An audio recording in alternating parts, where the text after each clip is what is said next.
bottle of water for the baby, and it had a dead mosquito floating in it. And that's when I said, okay, first person that comes in here to see me, they're taking me back. And it was Mike. Mike came in about nightfall. And I got in the taxi with Mike, and he rescued me from the hospital. And when we drove back to our house, 3 miles up the beach, and as we're leaving the hospital, I'm going, what is that incredible smell? And it's full moon, and the moon is just blazing down. He says, well, the red tide came in. And I'm going, red tide? What is that? And I'm thinking blood and moon and tide. And what could this possibly relate to this birth? And sure enough, in the morning when I saw the beach, it was just covered with this goo, and everything just smelled really strange. And it was the weird weather of Mexico. And then the baby was fine, and she was just this beautiful child.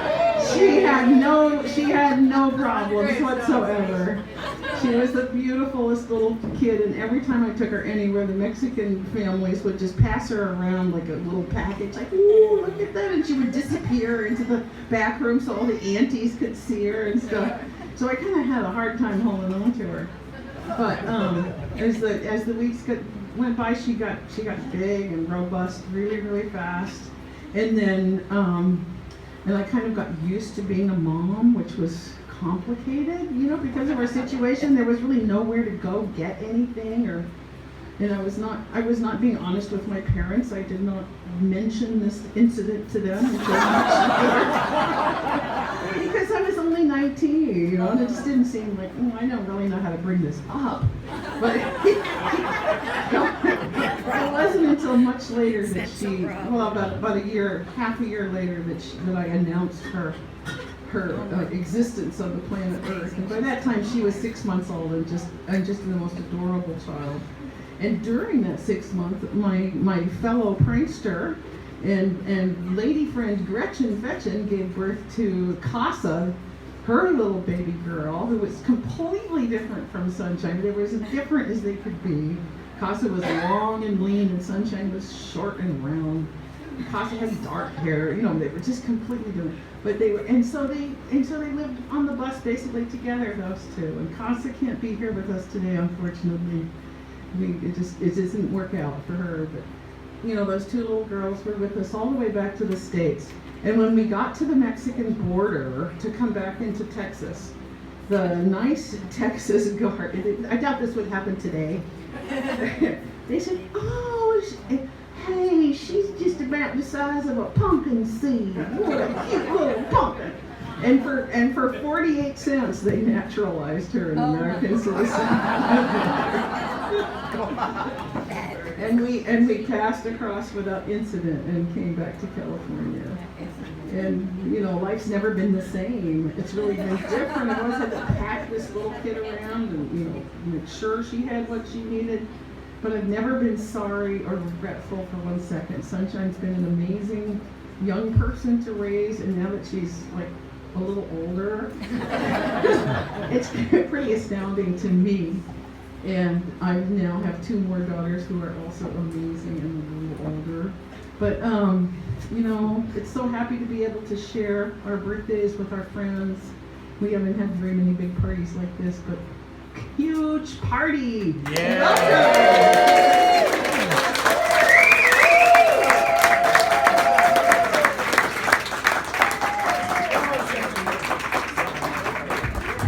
Okay, I'm going to tell you a little bit about it too.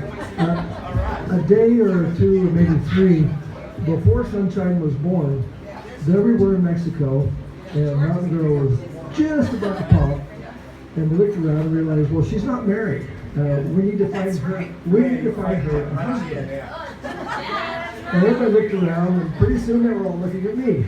And I said, fine, why not? I'll be glad to marry Mountain Girl. So we traipsed down to the courthouse in Manzanillo, a whole troop of us, probably 8 or 10 of us.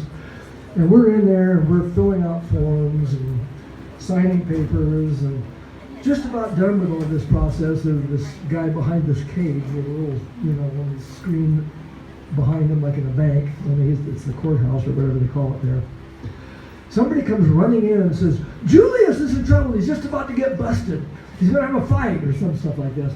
Julius Carpin was one of the people that was living with us in Manzanillo, and he had broken his leg in an accident, and he'd been taken downers for about 3 months. So he was just because he didn't know what he was doing. He got in a taxi.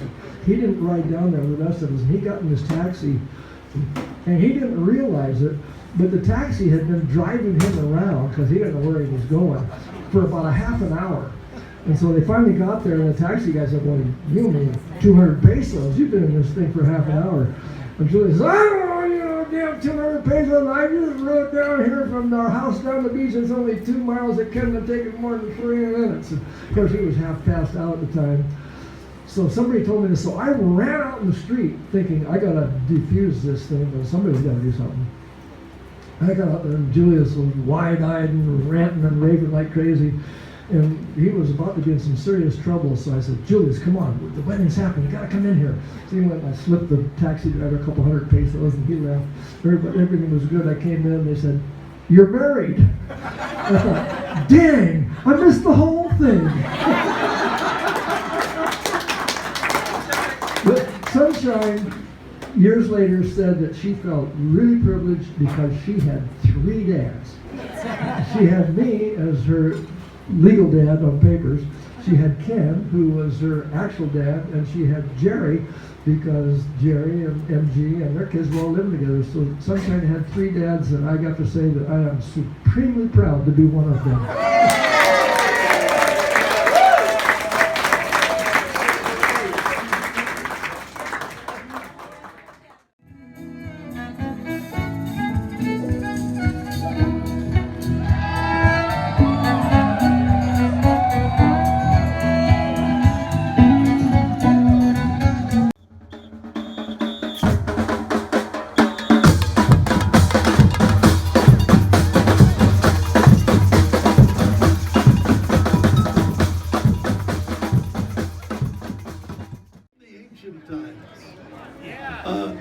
When I segued from poetry to stand-up, this true story.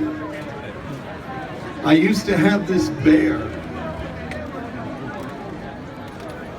Not a scary bear with fangs and bear juice dripping out of his mouth, but a soft, round, fluffy bear from the jungles of Panama with a tail hanging down like a raccoon with zip, zip, zip little stripes. And the bear had this long, erotic nose that could go around corners. And the bear would shinny up my side and go squeak and take his long, erotic nose and stick it into my ear.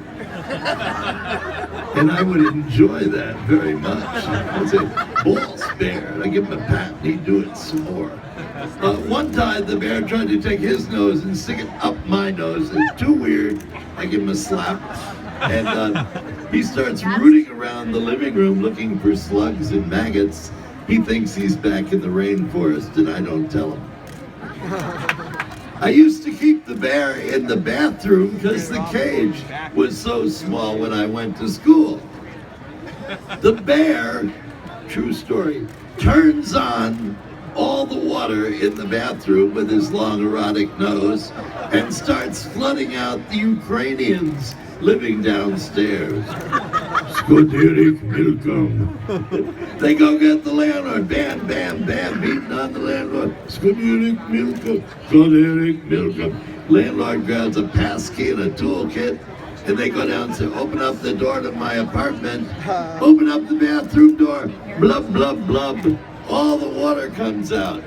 And the landlord figures the pipe is burst. Now all the while, the bear is up on the shower curtain, digging him, watching the neon glinting off the landlord's shiny bald head. Bear leaps on the landlord's head. Landlord looks in the shaving mirror, sees the beast with the erotic nose on his head, and he flips out. Vile kangaroo! wild kangaroo. I don't know anything about this because I'm in school, writing and zip studying, doing my shit. I come home, I see the door to my apartment is ajar. I said, my God, the junkies have come and taken my stuff.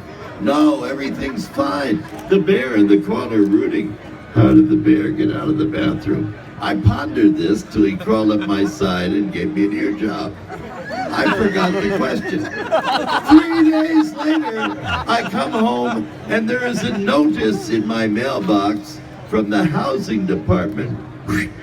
Apartment 11 harboring a wild kangaroo. That's wild. Look for gaffers tape. My fontanelle is starting to burst.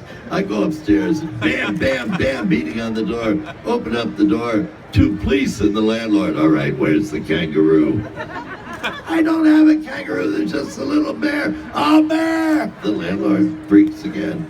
Turns out I got to get rid of the bear.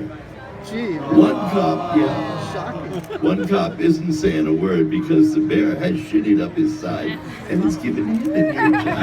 He's got this shit-eating grin on his face. It turns out I gotta give the bear to a private zoo in Fair Lawn, New Jersey, where I put him in a cage with a lot of chick bears and he don't even want to say goodbye.